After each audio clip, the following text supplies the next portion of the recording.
স্রষ্টা বলেছেন, তুমি যাকেই আমার চেয়ে বেশি ভালোবাসবে আমি তাকেই তোমার কাছ থেকে দূরে নিয়ে যাব এবং তোমাকে একা করে রাখব।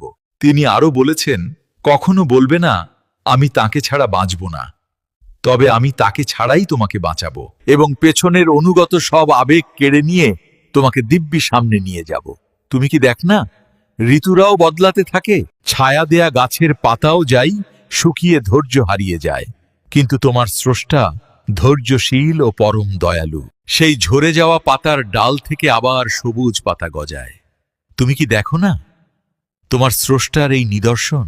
যে মানুষটাকে তুমি নিজের অংশ ভাবতে, সেই মানুষটাই একদিন অচেনা হয়ে যায়, তোমার মন ভেঙে যায়, এমনকি তোমার বন্ধুও শত্রুতে পরিণত হয়, আর শত্রুও খানিক সময় পরে পরিণত হয় বন্ধুতে।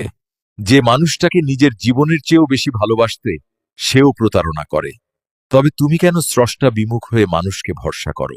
অদ্ভুত এই পৃথিবী, যখন তুমি ভাবো এটা হবে না কখনো, কিন্তু পরক্ষণে সেটাই হয়।